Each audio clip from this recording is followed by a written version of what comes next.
Good evening and welcome to everybody. My name is Ben Holt. I'm the CEO of the Rockpool Project, and this is the second of our new monthly public online sessions, which we're holding on the first Wednesday of every month. And it's actually the first where we've invited an external speaker to come and speak on the session. So we're rotating. We have external speaker, and then we have a public session where we talk about our citizen science and all the data that our citizen science have been collecting. It's brilliant that we've got so many people joining us today. There was a rumour going around that seaweeds are underappreciated. Well, the numbers don't lie, and it doesn't seem to be that way today. That's great to have so many seaweed fans, or perhaps it's Professor Christine Maggs fans joining us today. Thank you so much, Professor Maggs, for joining us. An absolutely brilliant first speaker to have. Before I introduce Professor Maggs, just to mention that if anybody is joining us for the first time today, hadn't been involved with the Rockpool Project before, or if you have and haven't got involved with our citizen science, we'd be very happy to have you. Our next New Moon survey period starts this Saturday, the 8th of May, and I'll be giving a bit more information about that at the end of the session. So if you're interested in that and want to know how to get involved, then do hang on to the very end. Okay, so welcome to Professor Maggs. Professor Maggs is certainly one of the UK's top seaweed experts. I don't think there's any doubt about that. She was formerly a lecturer at Queen's University in Belfast, and then she became the Executive Dean at Bournemouth University, and she is now the Chief Scientist at the JNCC, the Joint Nature Conservation Committee. Her research has covered many different aspects of seaweed biology, including evolution and conservation, sustainable exploitation, and in all she's written over 200 peer-reviewed articles. She's been the editor-in-chief of the Journal of Phycology, so that's study of seaweeds, for 20 years, more than 20 years, I think. And she's edited, written 3 seaweed books. The Rockpool Project. Oh, hello, Jamie. You're right to, if you mute all, and I can unmute myself. Thank you very much. 3 seaweed books, and great ones they are too. This one in particular I can recommend. Oh, that's not the one. Get the right one. Hopefully you can see that okay. The Sea Search book, Seaweeds of Britain and Ireland, now in its 2nd edition. That's written by Professor Maggs and also Francis Bunker, Anne Bunker and Juliet Brodie, probably the Fab Four of seaweeds in the UK. And I was lucky enough to attend their seaweed identification course at the Marine Biological Association. I was trying to work it out. I think probably 2016, and that's where I first met Christine. So thank you very much for joining us and giving us this talk today, Christine. I will stop rambling on and I'll stop sharing my screen and I'll let you take over.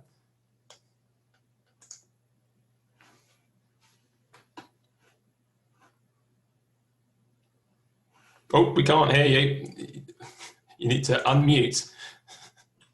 Thanks. There we go. So. Yeah. Hold on 1 second. So I hope you can see the presentation now, and I'll put it on to presentation mode and let's see what happens. Okie dokie. Oh, right. How do I move that? Oh. That's better. You know, when you get these things blocking part of your screen. How do I get rid of that? I can't. Oops. Sorry. Anyway, never mind. I was just trying. Yeah, I think we can see it. Okay. Yeah, most of that has disappeared anyway. So thank you very much for the introduction.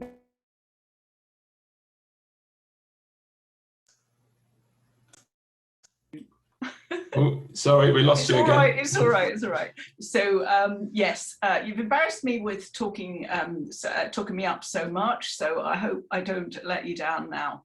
So as you say, I've had quite a diverse career, and indeed what I'm going to do is tell you a little bit about myself, like a mini bio, how I got to end up spending so much of my time on seaweeds.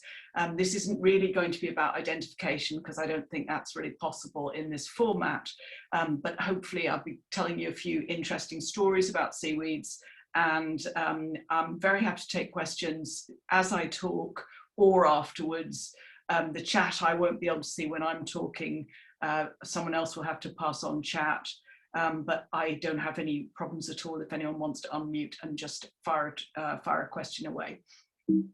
So I have given the title of the past and the present, the past and the future. So as I said, I'm going to start off with a little biography of myself, mini bio. This actually is, that's my grandfather's house, built down on the south coast in Hayling. And although I lived in London, I spent the summers with them. And so as you can see, this is a relatively recent picture, well, within the last 20 years. So the whole mud's gone green, and this is a green tide. You can see how thick it is because of this tire. And this is the famous Langston Harbour near where the sewage outfall is. And it formed a really thick mat of green algae. When we were children, this was mostly mud, and you had to be quite careful not to get totally stuck in the mud. So the, as I say, this green tide, which I was brought up beside, it is now global and probably connected with aliens. So when I was at Hayling, as you could see, I was looking out onto just really green ulva and fucoids, but I used to go out to the more open coast, and I used to collect all the seaweeds that I could find. Now, because there was no guide, there was no common guide to seaweeds that was in any way useful, so I used to sort my seaweeds for myself and put them into neat little piles and think, oh, that looks different, that looks interesting, etc., etc. But there was no more I could do. There was no guide to seaweeds in those days, and obviously I shall be coming on from there. So I was a botanist from actually the very early days. My dad read me Flower Fairies in the Spring when I was in my cradle, and Dad said, if I have to read that book one more time, I'm going to scream. So I was a botanist, like pretty much in train from about 1 year old. And I went to Oxford and read botany. I went to Oxford because there were very few places you could study botany, even in 1975. But one of the benefits of that was that you were allowed to do expeditions. You could raise money and take an expedition in Oxford's name. So we went out to Cabo Frio in Brazil. Now, Cabo Frio means Cape Cold. And the reason it's cold is that there's an upwelling off the coast there. So rich people in Brazil go there for the summers. So we took out our diving equipment and we looked at the upwelling areas, which were cold, with cup corals, and the warmer areas which had things like this codium on them. This is the island of Cabo Frio. These are our different study sites. That's a warm site. These are cold sites. And very early days of principal coordinate analysis, we were able, a form of multivariate analysis, we were clearly able to separate the cold site from the warm sites. So this was, you know, for 1977, I think it was quite advanced in terms of what we did. And the exciting thing for me was never having met a phycologist before in my life. In Oxford, there weren't any. There was a woman called Yossi Yonishiga Braga. Here she is. She had worked with Joly, the famous Brazilian phycologist. And Yossi had actually done her PhD at Cabo Frio. So she was able to help me identify all the seaweeds. And amazingly enough, this was 50 years later, and here's Yossi still in good condition, still working away. So it's, I suppose you could say it shows what happens to you if you work on seaweeds all your life, long life and health. So when I came back from, graduated from Oxford, I was actually hired by Keith Hiscock for an interesting job, which was double maternity cover. So his wife, Sue Hiscock, was on maternity, and Nettie Little was also doing maternity. So I always tell this story. They were different days, 1979. So this was in West Wales, the Oreilton, and my mum came with me to the interview, and she came in to the interview, and she interviewed the panel, and she said, so does this happen to all the women who come and work for Jane's for OPRU? Will Chris come back pregnant as well? So I just always cite that because you couldn't imagine that happening nowadays, that my mum came into the interview with me. So I was working with Keith. We surveyed all of Southwest Britain under the what was that, Southwest Britain survey.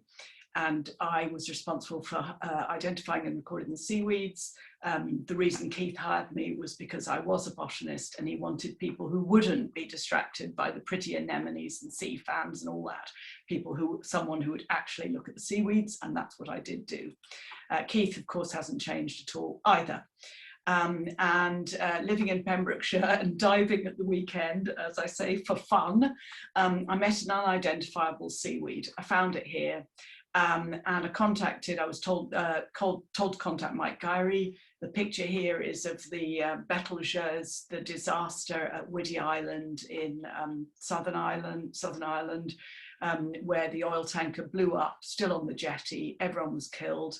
And we were then diving down there to get evidence for the insurance case. Anyway, so I was in Ireland, contacted Mike, and one thing led to another, and I named this seaweed Schmitzia hiscockiana, not after Keith, of course, but after Sue Hiscock. So that was my first new species of seaweed. And then that led on to Mike in Galway offering me a PhD. And this is Mike with his wife, Wendy, who both run Algae Base now. Mike's retired, but still runs Algae Base. And he said to me, do you want to do your PhD on Merle? And I said, yes. So here was, this is a particularly special Merle species, but more ordinary looking Merle down there. So that's what I did my PhD on. And I spent a lot of time looking at Merle after that. So what Merle is the calcified coralline algae. This here is an individual Merle thallus. We've actually radiocarbon dated them. They're often 200 years old. The smaller ones like this are less old. The distribution of Merle in the North Atlantic, which we did for OSPAR, it's very highly protected. So we needed to know exactly where it all occurred. A lot of it was in Iceland. There's lots off the Rias in the Rias in Galicia, and then in England off the coast of Cornwall, but it's rare in England, very abundant in Brittany in those days, Ireland, west of Scotland. So that's the distribution, overall distribution of Merle. And I worked extensively on Merle really for many years. It's got calcium carbonate in it. It's got a very slow growth rate. And to understand how slow it was, my student, Charmaine, who was a jewelry maker, she labeled individual Merle pieces or thalli with jewelry, and then we grew them on long lines. And she used a technique called alizarin, which is developed from coral. So you put the live thallus into a pink stain, and then it carries on growing, and you can see how much it has grown since you put it into that pink stain.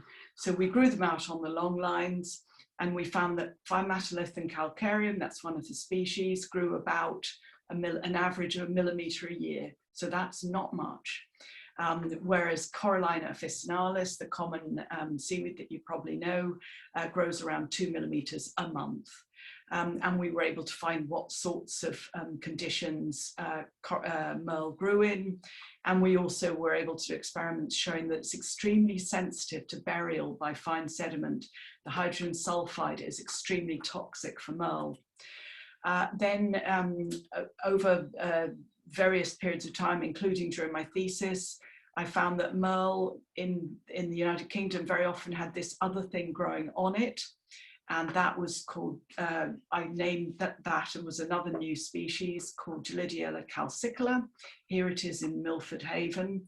Milford Haven is a very nice, or could be a very nice Merle bed.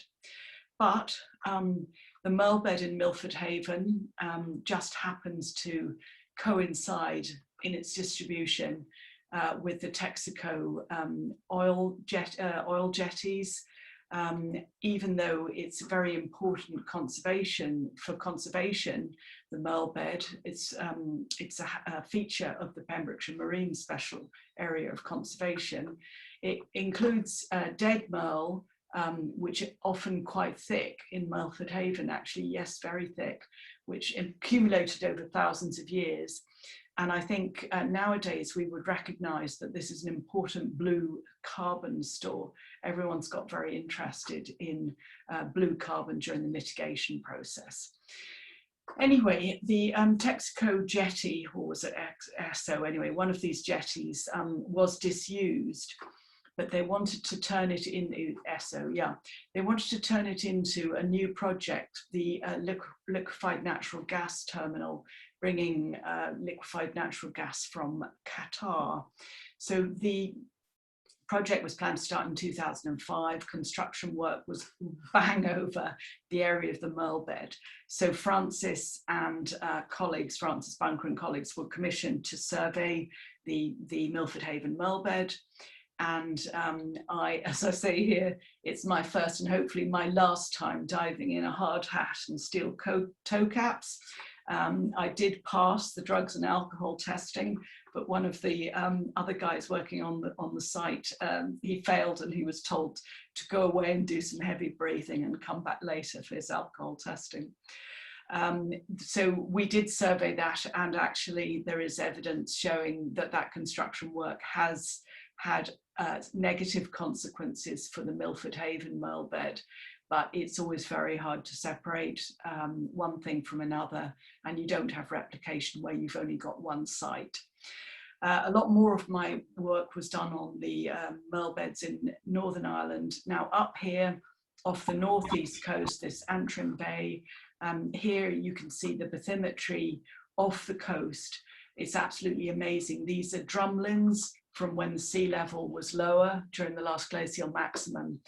So these drumlins are now off the coast, so it's raising and lowering the seabed, but this was clearly formed during land, when it was on land. There's live Merle still, which are the pink ones, and there is subfossil Merle, which is about 1,000 years old. And we also found that there was a dead Merle bed in Belfast Loch, and that died in about 1840. There's live Merle in Strangford Loch at a place called Zara Shoal, but this one is dead. The Larne Merle bed is dead. The Antrim Merle bed is partly live and partly dead. Now, the 1840 death is very closely correlated. This was all radiocarbon dated. So it's correlated with a dredging that was going on in Belfast Loch at the time. It was called the Sloblands. They were dredged out, and the hypothesis is that the hydrogen sulfide released by that dredging killed it. So we know that Merle is very sensitive. And coming up to closer to the present day, and indeed right now at the moment in Falmouth Harbour, I know some of you are down in Falmouth, and you will know that there are plans to dredge the harbour, but the MMO, the Maritime Marine Management Organisation, managed to stop the dredging because they believed that the dredging would damage the Merle beds. This particular piece in this man's hand is clearly dead. subfossil, but our evidence was very good that dredging would actually damage the living Merle. Now, you can update me at the end, but I believe that the battle has raged on. The harbour developers want to dredge it. I believe that MMO actually has held fast against this. And when I met the chief executive of the MMO, I said, well, I did my PhD on Merle. And he said, well, you know, I know more about Merle than you do. And I thought that was a good joke. So I just found while giving a presentation very recently, I discovered that a recent paper has come out on the genetic diversity of the Merle beds throughout the North Atlantic, with the lead author being Tom Jenkins from Exeter University, who's now moved to Natural England, and various people who work on Merle and molecular things and so on.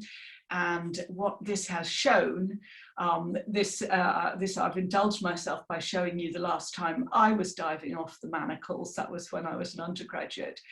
So the Manacles is the offshore site with Merle just outside. Falmouth is the inshore, Falmouth Harbour. This is Zara Shoal, that I call my Merle bed in Northern Ireland. These are some Brittany ones, and here are some Galician ones.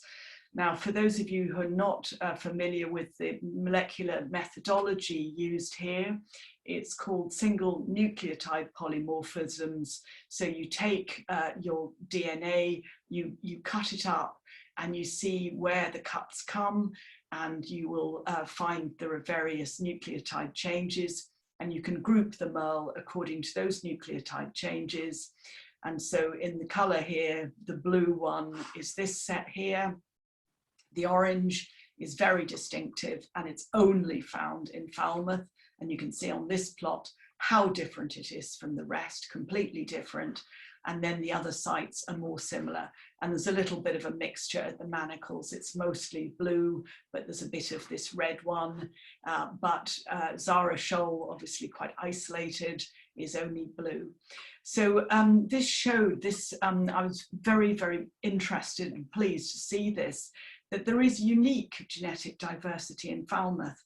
And if the Falmouth living Merle bed were killed, a lot of unique genetic diversity would be lost in this Phymatolithon calcareum, showing how we've gone all the way from the OSPAR overall survey of where Merle beds live to being able to actually find out where the genetic diversity is. So I was thrilled, and the author contacted me after this because I was so pleased at the work that he reported. Sorry, Christine, yeah. Can I ask you about how unique is it? I mean, are we talking about it's been isolated for hundreds of years, kind of unique, or yes. Yes, please do ask me that. So their paper, which I can give you the reference to, I think actually it is in the previous slide. So this is, I think it's open access, or it's evolutionary applications anyway. It's just been published in this spring, and you can read the abstract, but I believe that in their abstract, they say, what does this mean? Does it mean that the Falmouth Merle bed has been isolated for a long time? And I would say the answer is yes. The authors would not possibly have been fully aware of the fact that Merle doesn't reproduce sexually or by spores most of the time. It just reproduces by fragmentation. So the chances of Merle being transported, from a site here to a site there is really not likely. So this is probably has been a continuous Merle bed a long time ago, and then has got separated, for example, by sea level rise. I don't think I have a picture with me right now of the sea level. It was 125 meters lower than it is today. So basically, the English Channel was dry land, and there was also land bridges here. So in shallow water, the Merle beds could have been continuous, and 18,000 years ago, as the sea level rose again, these Merle beds would have been isolated. So they've been isolated, I would say, for at least those 18,000 years, but it could be a lot longer. Is that okay, Ben, or do you want more? That's brilliant. Thank you very much. And I've just shared a link, and I think Regan's shared a PDF of the article, so people can have a look at that. Oh, thank you very much. Yeah, because I find that to be a really interesting study. It wasn't easy for them to do because Merle it's not easy to get DNA out of it. We used to use the Cryogen plant mini kit, but actually for this one you have to use blood and bone or rat tail kit to get DNA out, and that's what they used. So I said, having shown you my picture of seaweeds spread out and telling you that I couldn't identify them as a child. My tutors in Oxford couldn't identify them. They really didn't know very much about seaweeds. And the first person I'd ever met in my life who could identify seaweeds was Yossi Yonoshiga Braga in Brazil. And so Francis and Juliet and Anne and I wanted to make a guide so that people who work and play in the British Isles would be able to identify seaweeds themselves. And also Francis undertook to teach courses every year, and Ben was on one of our courses. So we've produced a guide to help people identify seaweeds, and we also provide real life guidance for those people who can come to our courses. The courses have been cancelled for the last 2 years because of COVID. And believe it or not, it's had to be cancelled again this year because of COVID and other matters. But you can see the rich seaweeds that there are at Plymouth there near you. So I'm going to tell you a little bit about seaweeds overall now. Some of this stuff will be very familiar to people who've done degrees perhaps recently, but it may be either very old, or maybe you won't even know this at all if you studied a longer period ago. So we used to think of the world out there as being bacteria, that is prokaryotes, and eukaryotes like us, things with nuclei and mitochondria, and if you were a plant, chloroplasts. But we now know that that is completely wrong, that actually the eukaryotes, like ourselves, are more closely related to the archaea, that's like these things that live in the deep sea, than they are to the bacteria. So we now know that there's a 3-domain system of life, and in this the eukaryotes include ourselves and these seaweed groups, as well as animals, fungi, plants. So the main groups of seaweeds are up here. The chromists are the brown ones, the rhodophytes are the red algae, and the chromists include the brown algae, and plants include the green algae. So this is what that 3-domain tree looks like. That's just an example of a paper where you can see the new view of the tree of life. And you can, if you zoom into the details, you can find out where most of the algae live. This is bacteria, these are the eukaryotes, and the algae form areas of this clade. So the chromalveolates, the archaeplastids, and so on. And I have a simpler version of that for seaweeds. And this is, I've called this the tree of life with the plastid containing groups. And the plastid containing groups are the ones that are highlighted in black. And what they are here is the plants, including the land plants, but also including the red algae, and including the green algae, that's the chlorophytes. Over here are the brown algae and a whole lot of non-seaweed ones, the unicellular things like diatoms. Euglenids I'm not going to talk about today. So we can see that these supergroups, this is where our seaweeds occur. And this tree of life, the view of it it's from mostly molecular work, but also a total evidence approach. And the 3 eukaryotic seaweed lineages that I'm going to tell you a little bit more about are the rhodophyta, which are the red algae, the chlorophyta, the green algae, and the chromophyta, also known as heteroconta or stramenophylla, which they include the phaeophyceae. And you will sometimes find them called the phaeophyta in older texts, and that's incorrect. They're not a whole, they're not at that level. They belong nested within the other chromophytes and so on.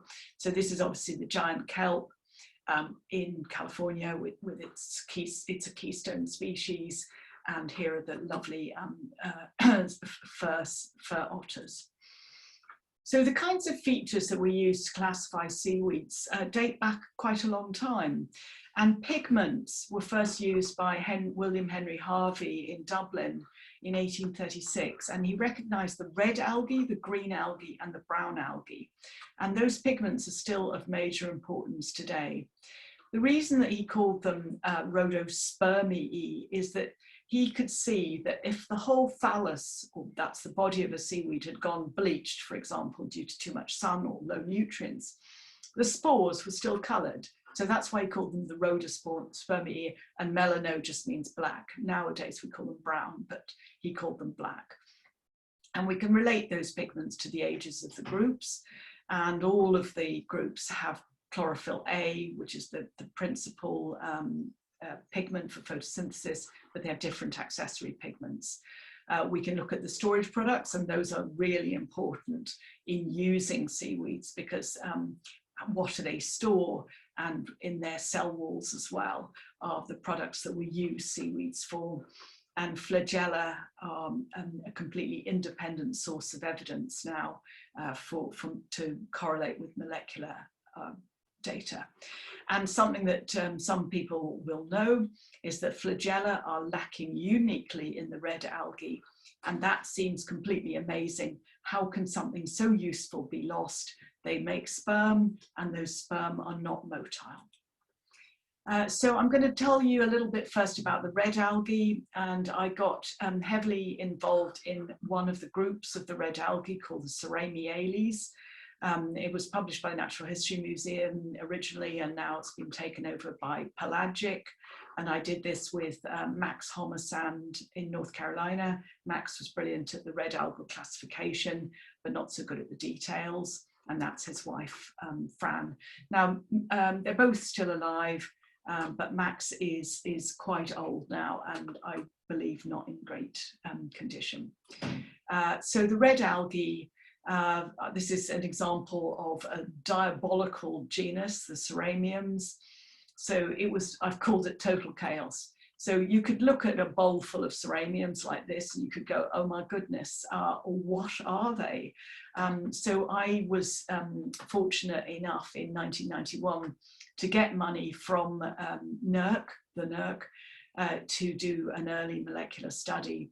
And so what I did was I used my sorting techniques, the same as what I'd used when I was a child, to put them into piles of what looked a bit different, so that you can see that this one looks a bit scruffy, that one also looks a bit scruffy, that one looks a little neater and paler, that one looks neat and pale as well.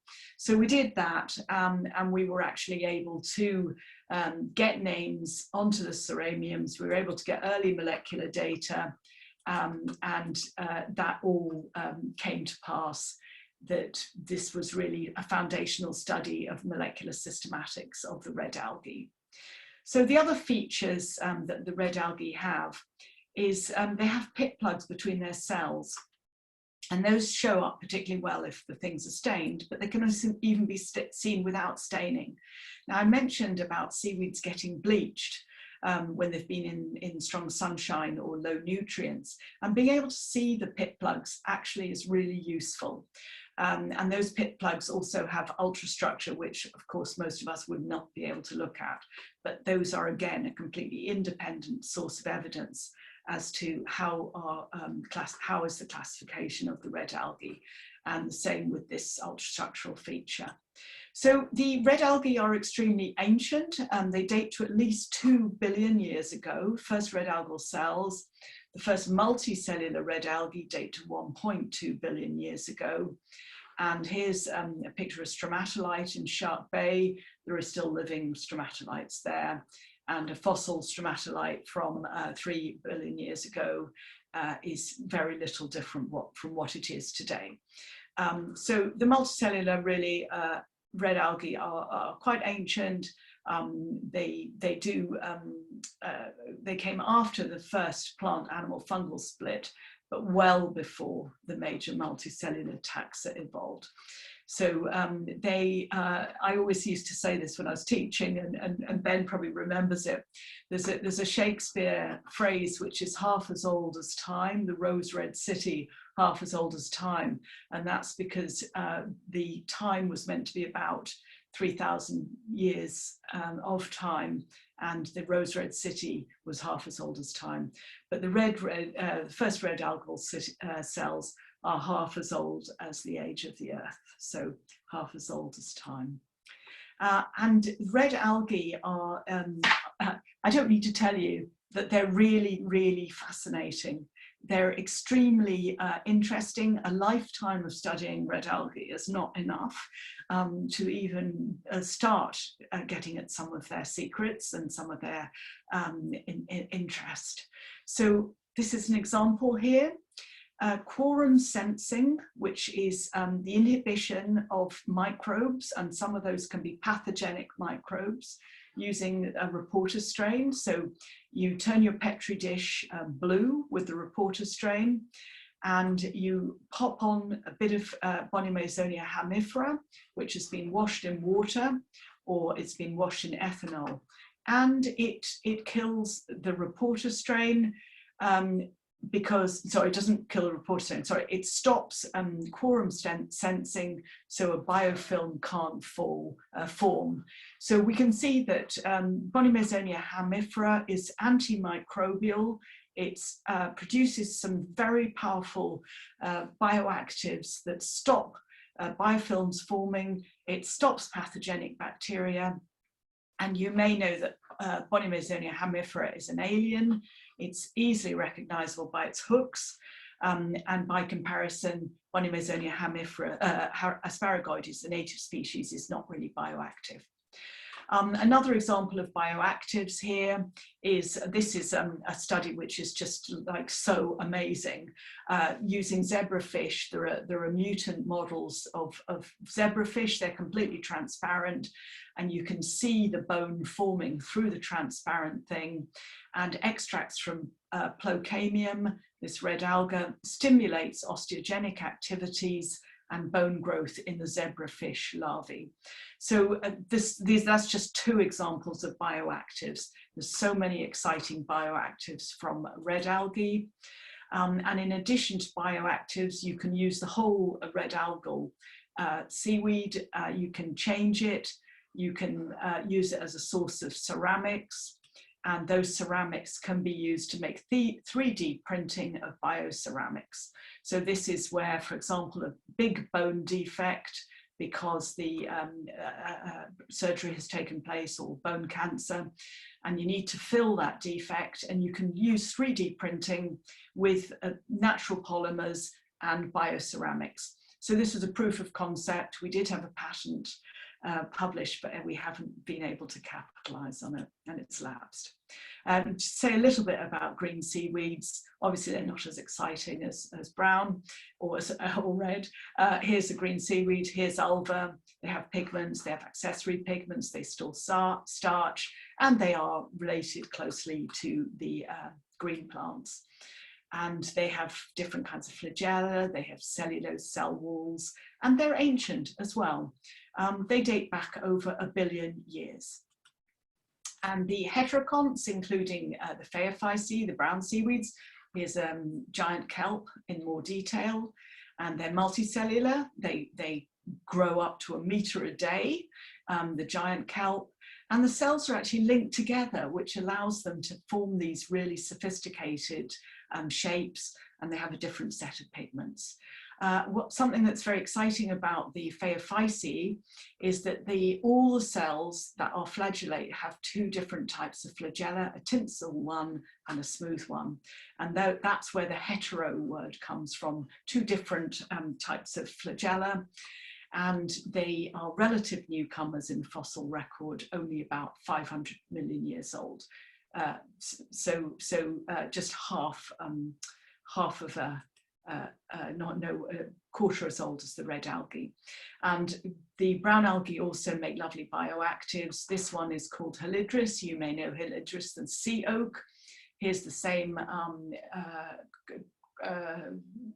Chromobacterium violaceum reporter strain, and Helidris silicosa is really powerful antibacterial, and it's being used in things like fish food for aquaculture. So it's actually being employed at the moment. A quick whiz through a couple of aliens. Aliens are of course very interesting. Here's Codium fragile. It spreads very, very fast. It follows this sigmoid curve. So it uses up actually all of the space that's available. This was reaching 100% of available squares. And we actually sequenced the herbarium material so that we actually were able to prove how this had spread. My former student, Frederick Mineur, was obsessed with, fascinated by oysters. There was a famous book in 1958 by Elton called The Ecology of Invasions. He pointed out that oysters were a fantastic way for alien seaweeds to get around. So what happens is oysters move. They move from one ocean to the other. So they come from Arcachon Bay, for example, in the Atlantic. They're moved into the Mediterranean for fattening, then for greening. They go back to the Atlantic coast. Then they're finally marketed and some are being brought in. So they're always being trucked around Europe, and seaweeds go with them.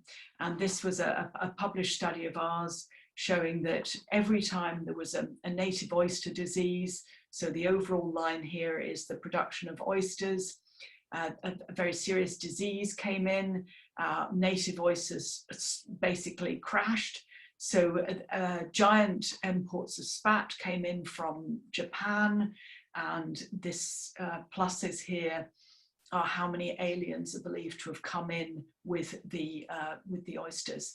So this has been, it's oysters and alien seaweeds very closely linked, and what my student Fred was obsessed with was the fact that although oysters were not officially still being imported, the evidence from the seaweeds was that they were, and it was basically a kind of illegal activity being done undercover.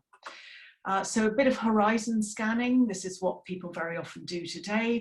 They go, I wonder what's going to be the next one to arrive. And Coelacanthus ustulatus, this is a very common species now in Britain. And in fact, an earlier horizon scanning activity down at Plymouth, they were looking at the pontoons at Plymouth, but they didn't ever looked around behind them at what was on the rocks. And in fact, the rocks were covered with Coelacanthus and they missed it. But I predicted that Coelacanthus would surely get to the island of Ireland soon. And indeed, in Waterford, Mike found it there.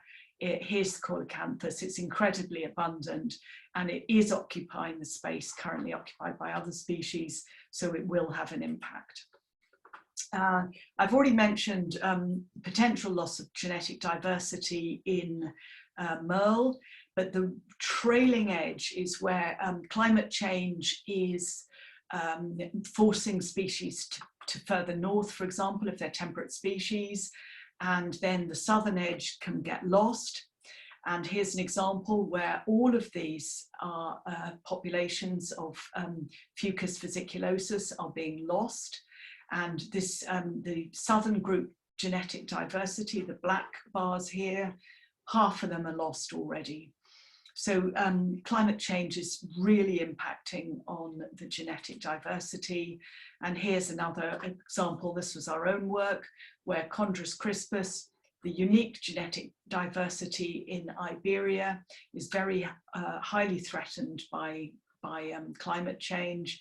And the genetic diversity there is not, it's actually physically visible in that this chondrus is, look at the size of it. I mean, you just couldn't believe that that is Chondrus crispus, but it is. And so there's very likely to be a loss. A quickly little bit about the past. Alan Critchley will recognize this. This is the Minnesota Seaside Station. Here's these ladies who've been cut off by the tide. So they're having to walk around via the rock. The Seaside Station was in use around the turn of the century. I like this, 1902, the abstract, the Minnesota Seaside Station. It's on British soil, being situated in British Columbia near the Straits of Fuca. And the ladies used to travel out in those summers from 1901 to 1907. They made their way 3,000 kilometers by train, steamship, on foot to study the marine life there. And Josephine Tilden had selected the site, apparently with her mother as a chaperone. And look at these ladies in their outfits, collecting the seaweeds and examining them out on the Minnesota Seaside Station.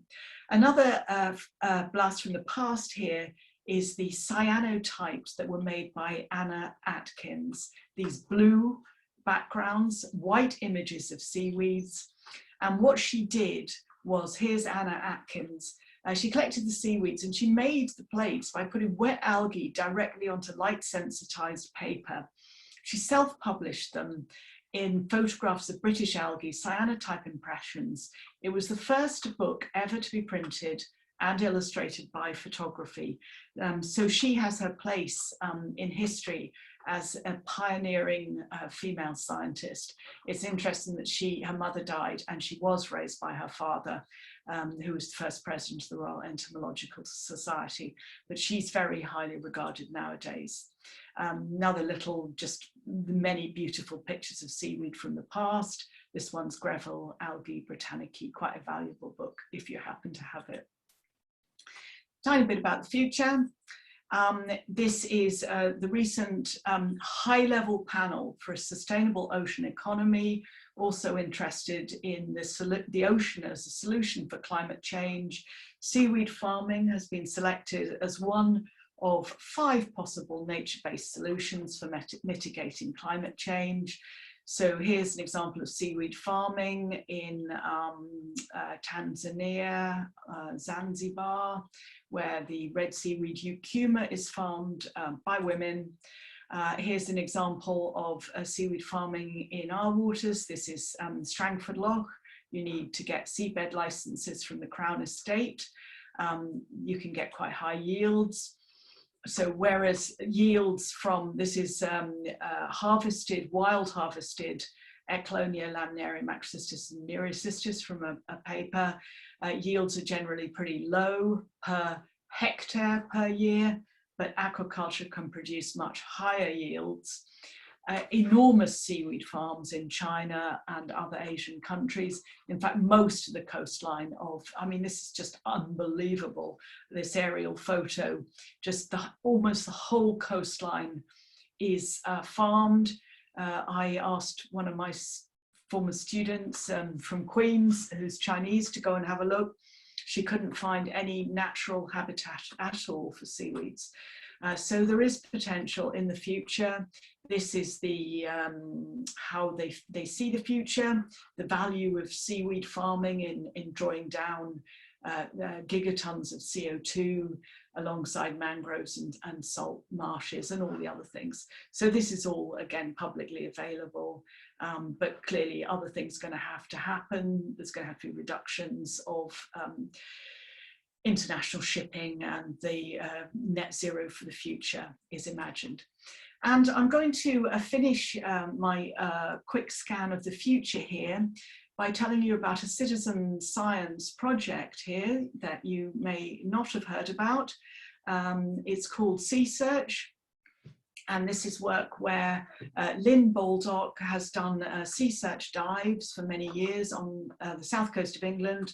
These are all the black sea search dives. At the red ones, she found a seaweed illustrated here. And she said to me, I found, and somebody else told me as well, Natural England found it. They said, we found Flabelia off the Isle of Wight. And I said, well, that's impossible. You couldn't have, they must have misidentified it. It must look like Flabelia. Because the next place to find Flabelia is around Gibraltar or Cadiz. And here it is underwater, and we've now sequenced it, and it really is Flabelia. So it is a great success of citizen science, and that is what we have billed this as. Is it a relic population or a new introduction? All the evidence is it's a relic. It's been growing as a sort of fuzz, never been noticed. It's not very big, and citizen science has made this, brought it into the UK as a new species in our flora. So I've stopped sharing, I hope, and I'll go back to Ben. Thank you so much, Christine. That was an amazing journey you've taken us through all sorts of different aspects of seaweed. I wonder if everybody could unmute and give Professor Mags a round of applause for an amazing talk. Thank you very much. Have we had any questions come through on chat? Has anyone got any questions for Professor Mags? I'm looking at who's here. Kate Lockett. Sorry, Kate, I could have had a picture of Skomer. I often do. We do have a question that's come through, actually, and it's from Lorna Williamson. Yeah. How will seaweed farming impact on the surrounding habitat? Yeah, so I think that seaweed farming is in general benign. You've got to be aware of potential genetic impacts. We don't want,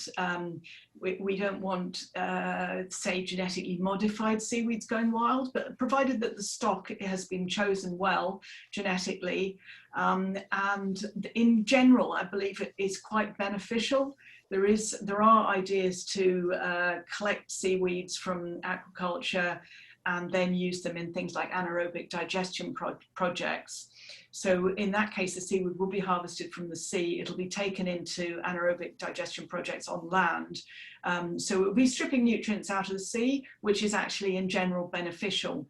So I don't know if someone wants to argue with me, but I think it's quite benign mostly. There will be some potential changes, maybe a bit less light.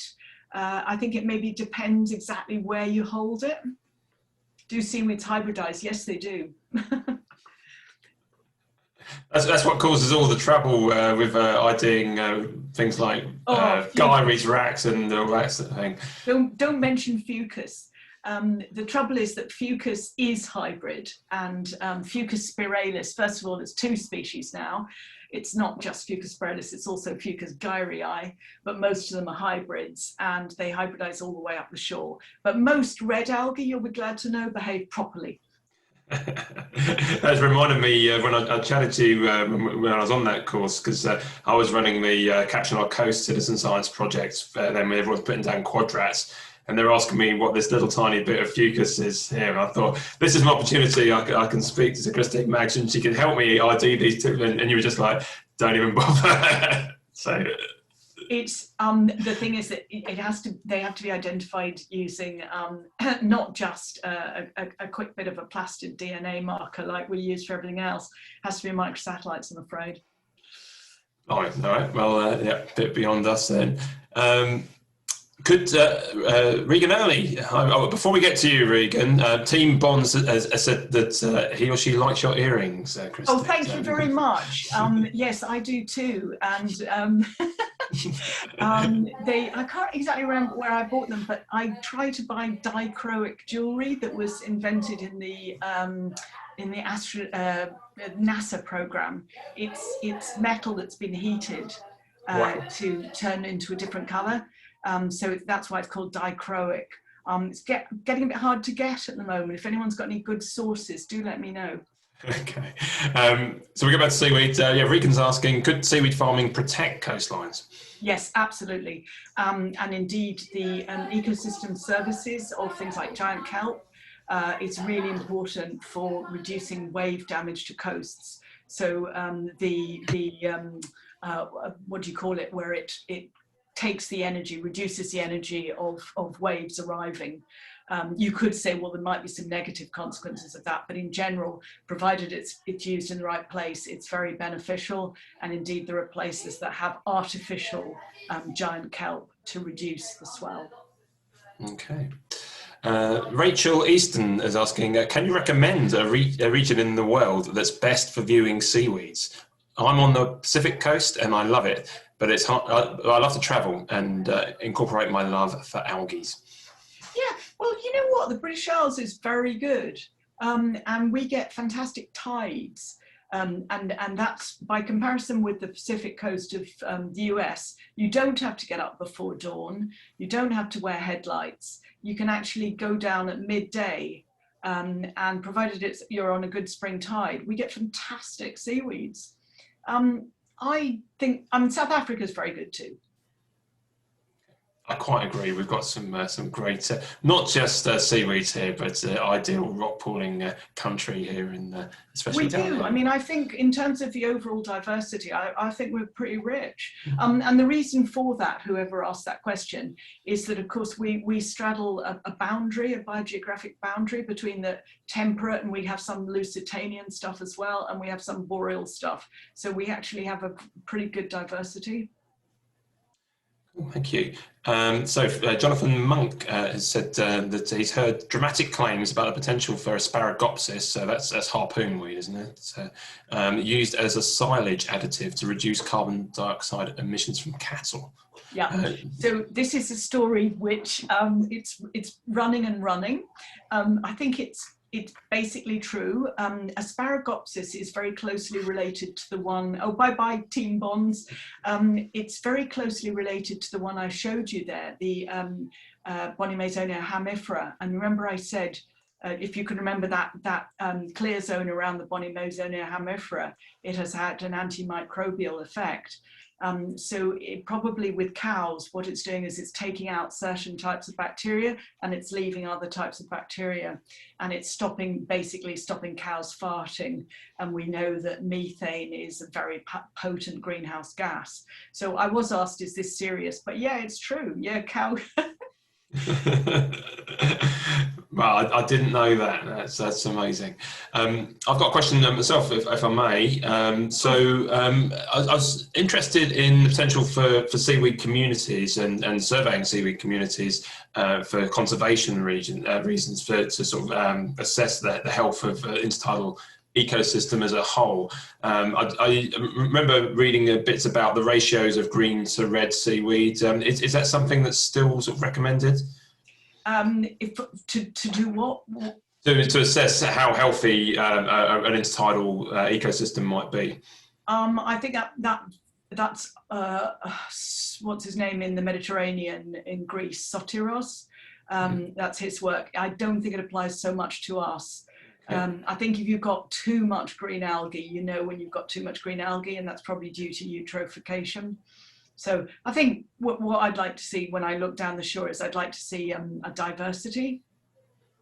And if I saw a monoculture of anything, I wouldn't be very happy.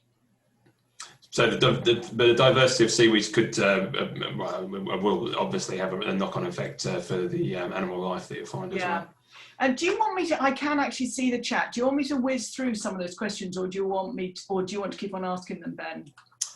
You can whiz through, and we've got two more. So if we can just take those two questions, we're coming to the end of our session, okay. So we can go through that. So, do you have a couple more questions? I'll ask the ones that come through. So Iris, hi Iris. I see that you're asking about whether COVID has had a positive or negative effects on on seaweed in the ocean in any way. Could COVID have what? Has it had a positive or negative effect or no effect? Oh, okay. Well, I think positive in some ways, because water clarity has improved because of just less activity. The canals have gone very, very clear because there've been no boats, and rivers to some extent too. So it may be that I don't know this, actually Kate might know if you've been diving at all, whether the light penetration depth has actually improved, but maybe no one's actually been diving. How do seaweeds sequester blue carbon? So there's two different ways with Merle, yeah. With the brown seaweeds, a lot goes into the slime and the body of a brown seaweed. So kelp will be, it lasts many years. So the kelp stipe, which probably could live to at least 7 years, will store things. So it's not broken down every year. And then there's also the idea that something like 0.2% of the carbon stored in a kelp and other brown seaweeds is then actually shipped offshore by various means. So it goes out. Okay, and just before I wrap things up, I think I did say I missed a question from, I've lost it now. Come back. Jamie, help me out here. Here we go, I've lost my chat. So has it actually cut off? No, it hasn't cut off, no. The question was from Janet Kersey, there it is, sorry about that. Is there a best recommended book for identifying edible seaweeds, please? And that's just reminded me that I didn't really big up your book enough, Christine. Like, I have to say that if you want to find out more about seaweeds by getting out there and discovering them for yourself, you really do need this book. It's no good going for the general coastal wildlife books. They're just not good enough for finding anything slightly unusual seaweed-wise. So, yeah. So make sure you get it. So to answer, you can use that for identifying all the edible seaweeds. I mean, the thing is that all seaweeds are actually edible. We don't have poisonous seaweeds. The only one that I wouldn't nibble is maybe Asparagopsis. You've just heard what it does to cows. I don't recommend trying it on yourself. But everything else is actually edible, and so our book can help you identify what you're picking. But there are, of course, forager books that include seaweeds. Wonderful. Thank you very much again, Christine. And just to mention, as I promised at the start of this evening, that we have got opportunities for people to get involved in our rock pooling citizen science all the time, really. We have survey periods every month when the new moon comes along. And so we're looking for people to get involved throughout Cornwall, Devon and beyond. We've got survey sites all over the place. And we're starting this survey period on the 8th. Which is this Saturday. If you'd like to get involved, have a look at our website, Citizen Science Projects, or you can drop us a line, citizenscience@therockpoolproject.co.uk. And we're on various social media, so look us up on there as well. But thanks very much, everybody, for joining us. It's been brilliant to have so many people involved. And thanks once again, Christine, for an amazing talk. Well, thank you very much for inviting me. Okay, it's a pleasure. Thank you. All right, work out,